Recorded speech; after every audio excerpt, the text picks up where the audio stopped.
And then you put your notice in too, so I ain't trying to hear none of that shit. just, you know, yeah.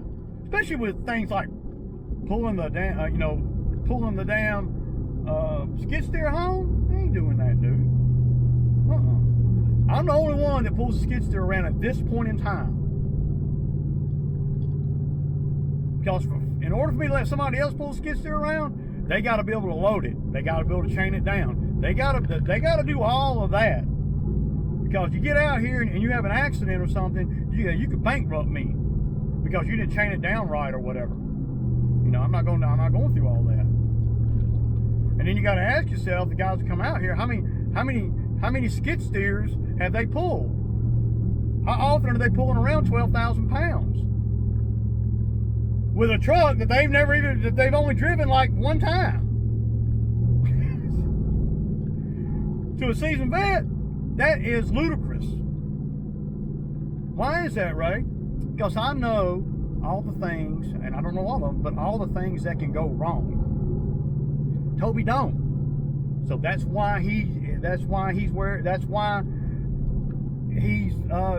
understand, you know, where I'm coming from. And not to mention, you know, the $80,000 machine too. I don't want the $80,000 machine I don't want an $80,000 machine to be in a wreck because he couldn't stop or whatever, or something happens. If somebody hits him, I'm still gonna think, well, you shouldn't have been in that spot. There's no win for him. So I'm really, you know, at the end of the day, if anything happens to the skid steer on the road, who's going to have to pay? It ain't going to be Toby. It's going to be me. Well, if I got to pay, I got to be in control. So I think that paying him $275 is a solid. If you know, considering I'm going to be leaving the skid steer there. Now the skid steer, there's not a bucket or nothing. There's nothing you can really do with it. There's a method to doing sod, and based on the conversation that I've had with Toby, I don't know that he knows the best way to do it. You know, it ain't hard or nothing, but you got to make the sod get to the last too. There's a bunch of ways that you can do it, but in order to do it where you want minimal cuts on sod, I don't want to be cutting the sod. Gonna run it and stagger it, and then on the outside line there, we're gonna make sure that we get it down to the road before, and then if we have any left, we'll keep going toward the tree line. You don't want to go toward the tree line and run out down there by the road. See, that's not what you want. And I don't know, Toby may know that, but I don't know that based on our conversation. You know, I don't know that. We'll just have to see. And I might, you know, he might know everything that he needs to know. It's a simple job. It ain't that hard. It's small. It's at a property that we're at every 2 weeks. He's cut the grass by himself. But it's imperative that we get the sod down to the road, all the way down from where we start at down to the road. And then you can go out further and all that. I don't want to go out real far and then at the end have, you know, 6 foot there by the roadway where there's no sod. I'm going to tell Toby that. I'm just going to give him direction, and then I'm not going to argue. He like to argue about technique and all. I ain't going to argue with him about it because it is what it is. It ain't worth getting my blood pressure up. But for 2 pallets, having a skid steer like this there, where he can pick the pallet up and move it where he needs to move it, well, that pays dividends right there. But at the end of the day, it really doesn't matter how you know, put the sod together, unless you're on a big slope. But it looks better when you stagger it. You should if you can. And but the biggest thing is making the sod go exactly where we want it to go without running out. Now, we figured she said 2 pallets, so she might have done more but Toby didn't think it would take more than 2 pallets, and I was like, well, 2 pallets will do it probably. But you're not going to be able to waste any. You're not going to be able to run it too far into the woods before you get it down to the road.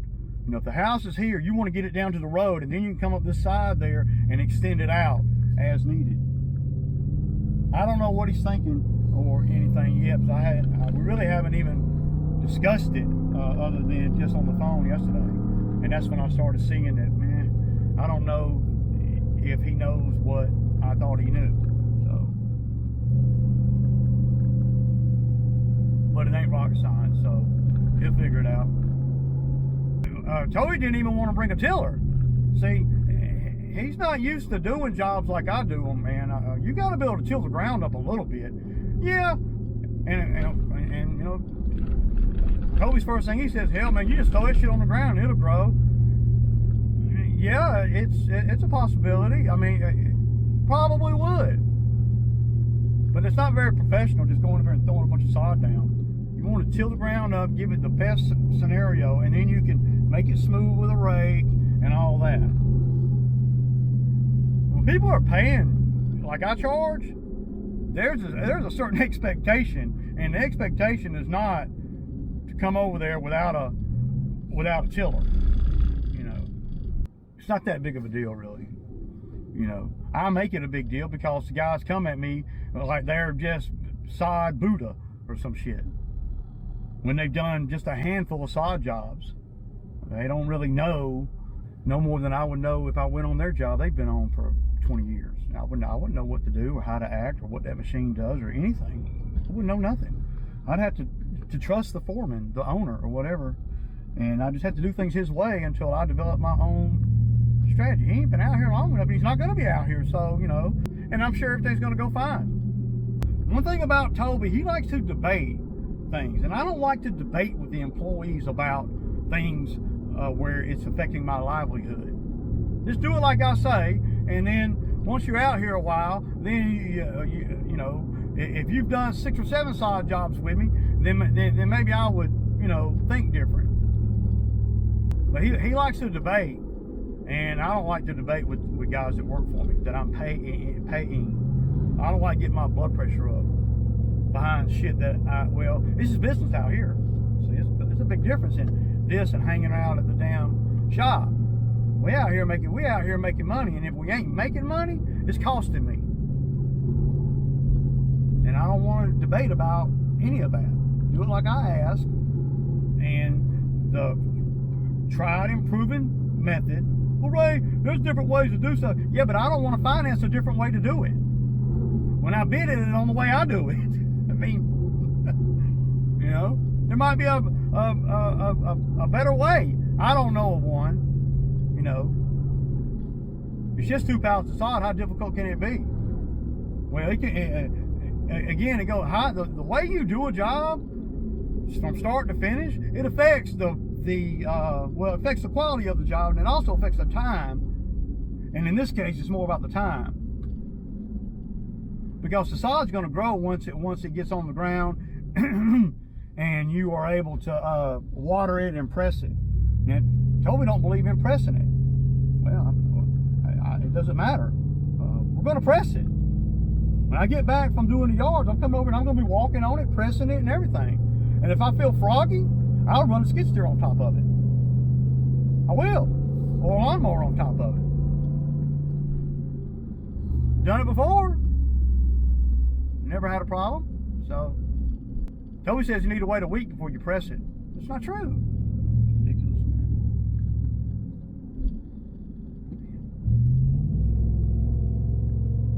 I got video that I found, and I'm going to post it, that I found when we did the original sod job over here. Me, Bo, Zach, and Dylan.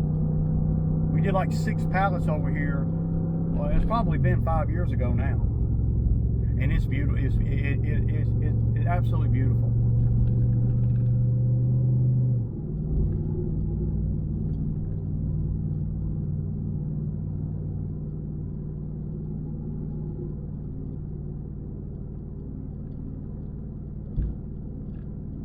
But you know, the guys that come out here, hell, I've had them question how you load things. You know, Toby was telling me this morning he'd do it like this, and I'm like, dude, that doesn't make any sense. Yeah, it does. You're not going to get it on there a long way. I said, yeah, you are. No, you're not. Yeah, you are. I'm like, yeah, I am, because I've fucking done it 100 times, dude. Apparently, he's not done it at all. But he want to argue about it, and it doesn't make any. I'm going to show him. You know, I just what I always do. I end up showing him. You know, after the big debate. You know, about, and you know, don't debate with a G like me about the business that I created, about the logistics of how I do things. Not when you've been out here a hot 90 days. Come on, man. But I'm gonna know as soon as I pull up and see what he's doing on the tilling. I'm gonna know right away if I'm gonna have to micromanage this job or not. And ask Toby. I ain't got to micromanage. He knows what he's doing. Me too. And I'm paying you. So, just saying. But biggest thing is the time. That's why I told him I'd give him a certain amount of money. I'm not going to let his way, the methods and the efficiency or not efficient affect how much money I pay out. So $275 is what he's getting today. So, and this is all he's got to do is get this sod on the ground and water it and get it pressed and get everything cleaned up without putting anything in the back of that truck.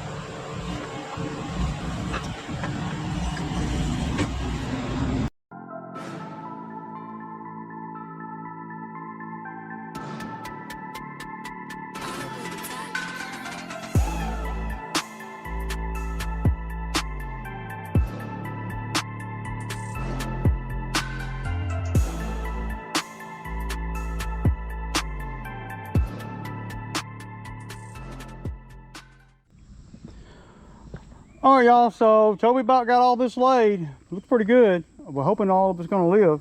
Pretty hot right now. We only got the water going on the top part of it.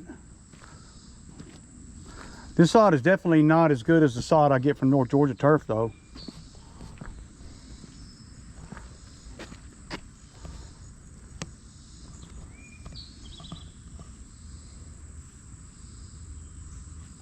You're done with that tiller, ain't you, man? Yep. All right.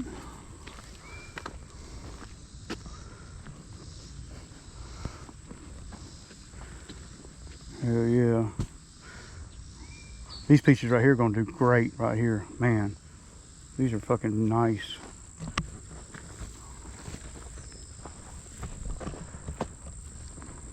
So basically what we're gonna do, y'all, is I'm gonna get Toby to a certain point where he don't need the skid steer, and which is not. Go ahead and do it now. Yeah, and then I'm gonna go on and load up and get the machine home. I gotta put fuel in the machine too. I filled your truck up with gas too. The other truck. Well, yeah. And then we'll be back over here Wednesday to cut the grass, so we'll know if it you know we'll see how it's doing. I'm not sure about these crispy pieces up here, but we'll see. I've seen worse pieces live, so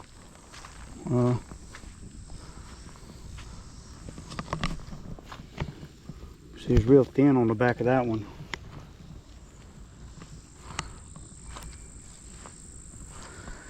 And I normally don't like to water in the middle of the day, but you got to on this shit, man. This shit is. You got to when you first lay it down. Yeah, you got to. After we get done, after he gets done laying it, because I don't want anybody to think I'm laying it, because I'm not. How many pieces have I laid? So Toby's really done all the work over here, really, as far as the physical stuff.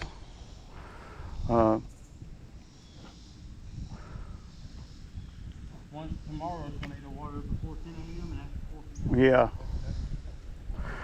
Ideally, what we need is some freaking rain. Be nice to have some freaking rain. One good rain shower, it's in. If it rained tomorrow night or Sunday. Yeah, if it'll rain a little bit, it'll really help more than watering it.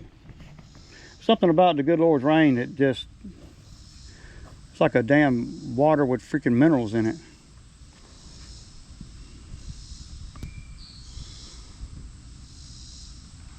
But when we laid this side over here, y'all, that all that out there, she had big trees right here, and we would have done all of this, but I told her I didn't want to because of the shade. These trees that I'm sitting on a stump right here. Y'all see it? And then there's another one right there. Those trees were mammoth trees. I mean, we could cut her shorter, but she said that needs to be overseeded and aerated. What does?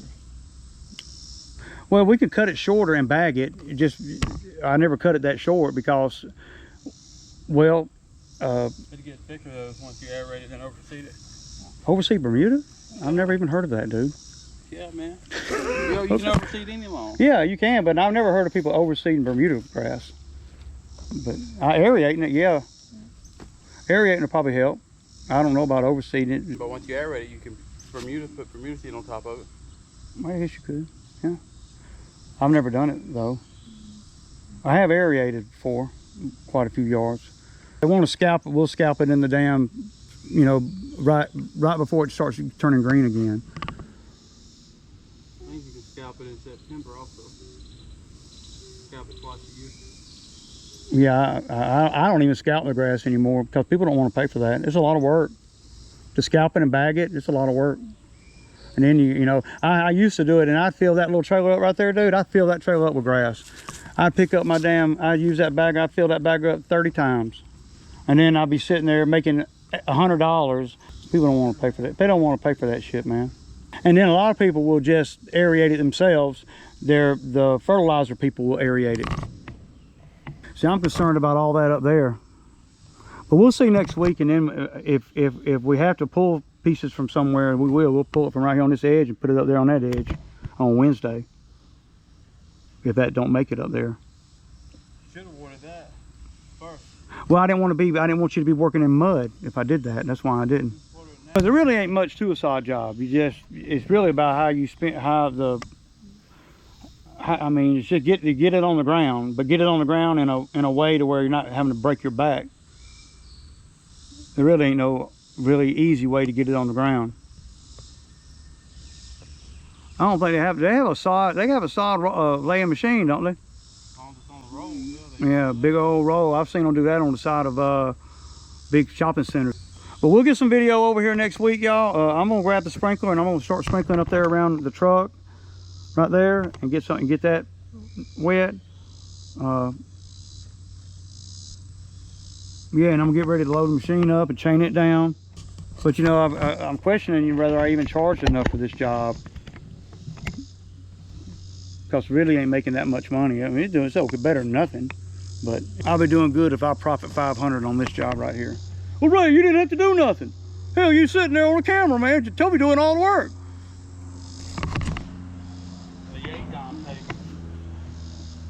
Right, but that's right. Damn, dog, need you. Something's wrong with your car, dog.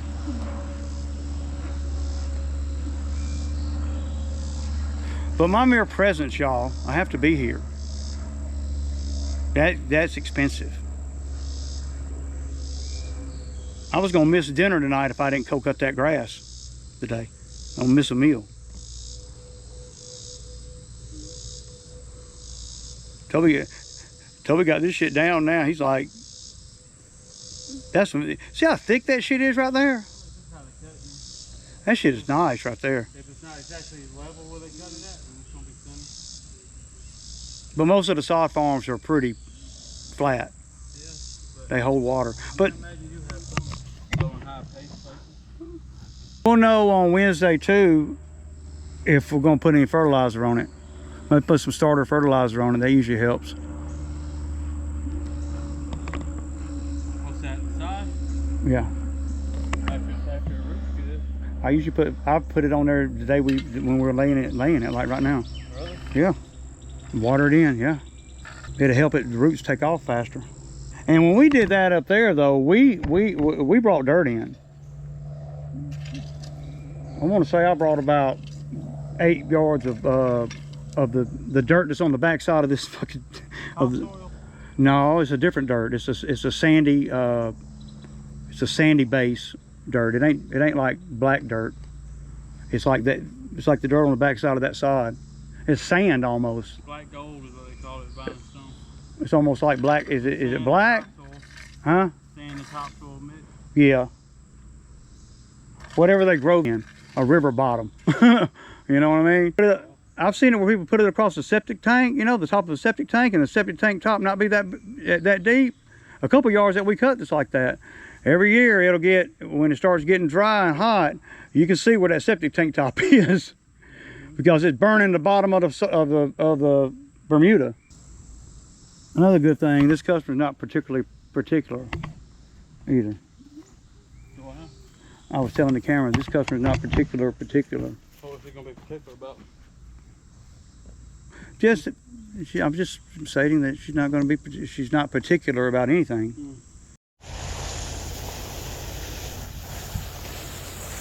You'll see how light these are compared to the other ones. Most of the time they'll live, but if they don't have a lot of dirt on the back of them, there's a good chance that, you know, it's 50-50.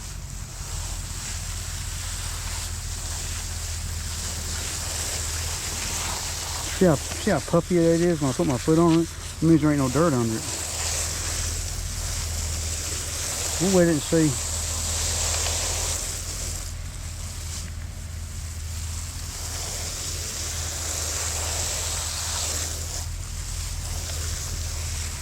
So these will be the ones that probably don't make it, if any don't. It'll be these right here. 1, 2, and yeah. See how nice and green the other ones are down there? Usually there's, you know, if I were doing this at my house, it'd be different. I wouldn't even be thinking. I'd be like, so when people are paying you, it's got to work.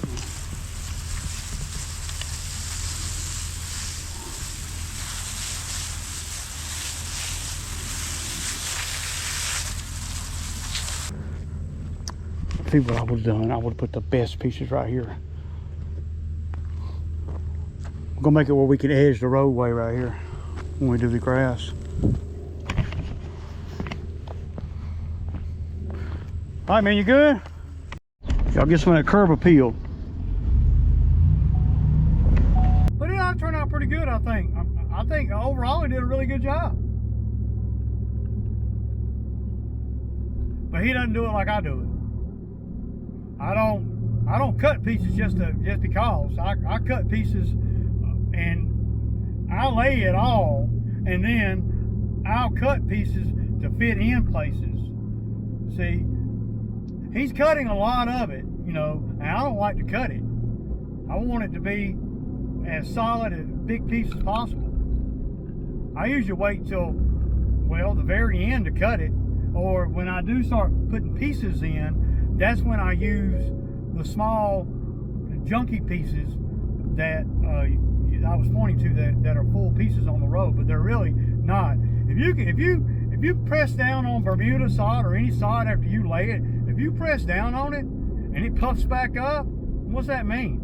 It means there ain't no dirt on the back side of it. That's what that means. So when it sits there in the heat and whether it gets water or not, there ain't no roots there. Now it can overcome that and fill in that spot eventually, but when the whole back of the piece of sod has been compromised to where it's not, you know, it's not a pretty solid piece of sod, then, you know, I don't put it where people ride on Front Street. Front Street is for the really good looking stuff. But we'll see on Wednesday. I hope it all lives, man. You know, but I'm prepared to see it look like crap down there on the hill. Those 3 or 4 pieces right there, probably about 6 feet strip right there. But Toby's working hard, man. He really is. But I do it a little bit different. Nothing wrong with how he's doing it. I think he works a little bit harder than he has to. You know, that's because he don't have a lot of experience. I know, you know, if you ask him, he's got all the experience. But I can tell.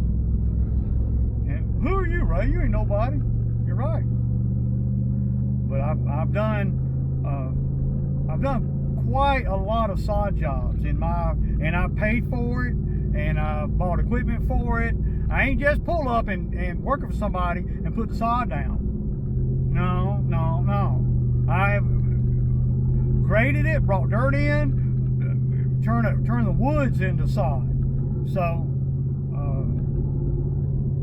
that's much different than somebody that just pulls up and lays it when they're not responsible for anything.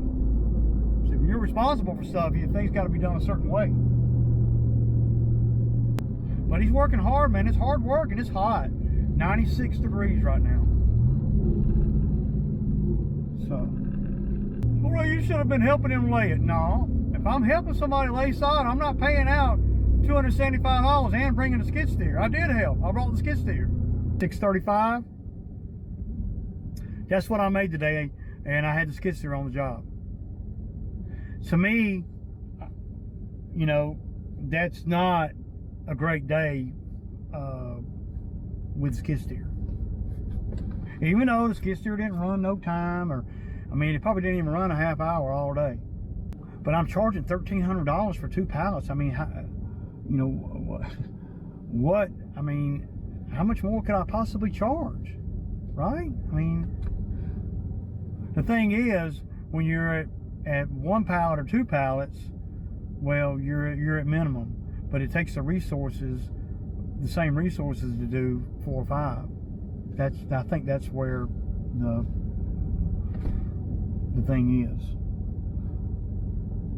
$275 for Toby's worth it, because it's hot out here. He's a good guy, and he works hard, man. You know, I might not agree with his methods all the time, but that's what, you know. As long as they're not costing me, then I can live with it. But when they have potential to cost me time or money, well, then now I got something to say. And you know, anybody would. He would if he were running the show. He would too. So it's not, you know, it ain't rocket science or nothing. It's just, I want him to make as much money too. I don't want any guys to come out here to work really hard. And if they're not thinking and they don't know what they don't know, then they're going to work harder than if they'd listen to me. I'm not trying to work a guy harder. I want a guy to work easy. I want him to have the easiest day ever. I don't want this to be a hard job, or a harder job than it has to be. But guys come out here and they actually make the job harder than it has to be. And they're having to think. Just don't even think. Just do what I say. Do them like I say. Then when you're out here a year or so, then you can reflect back on that, and then you can if you devise another way to do something, then okay, cool. You ain't gonna do that in 30 days, 90 days. Come on, man. Gotta damn go through some shit. Some people don't ever want to go through no shit. If you 9 times out of 10, most people that's got something, they done been through something to get it. You ain't just most of the time, you know. With my tiny little business I have, I've been through a lot of shit to get here, and it's not anything special or unique compared to on the grand scheme of life and business. It's tiny, but I had to go through a lot of shit to gain the knowledge that I know these days. And when in 5 years from now, I'll be looking back at this day and I'll be saying, damn, well, I didn't know shit about anything compared to what I'll know in 5 years from now. But you got to open your brain up, and for me, it's about how I'm spending my time. And I don't want to spend my time in a way that's wasting time, or I got to do double duty, or I got to, you know, do half-ass. You know, I don't like that. None of that. I don't do that. I had an uncle one time, he used to tell me all the time when I was a teenager, he said, don't half-ass nothing, just stop it. Just don't even freaking do it. And that's what he'd tell me when I would go to his house and work with him during the summer and stuff. As a teenager. He said, if you're going to do it, how much longer is it going to take you to do it right than to just to do it, and then it is to do it wrong, or to do it where it's questionable. You said you know that you can do it correctly, and you never have to worry about it again. You know, I live by that. I try to do things correctly. Yeah, of course, you know, it ain't life altering or nothing. It's just, you know, when you charge people money for stuff, you got to do it correctly. And me being a contractor, the method and all to get there on some jobs has to be the right method, the right way. Like, you know, not watering the sod until it's all down. I mean, no, or you know, not getting the ground smooth. No. How much longer would it take to do it correctly? You know, it takes just as much effort to throw that trashy piece of sod there out there right by the roadway than it does to throw that Mac Daddy piece right there out by the roadway. Why would you want to put the junky stuff out there when you're not at the end? If that's all you got left, okay, yeah. But I guess before all of that, you got to know what a junky piece of sod looks like. See, that's where we're at. We're there. Don't even. Some guys don't even understand that if there's no dirt on the back of the sod, that it has a harder time surviving. Then to throw the 98-degree heat on it. Come on, man. But, you know, job's done. When we got paid, Toby got paid, I got paid my $500, and but that's all profit. So, you know, and I got paid, you know, and I got paid on the lawn too. So y'all know what it is. It's time for me and Sweet Pea to jump in the pool, y'all. It's Sammy time Friday. Deuces.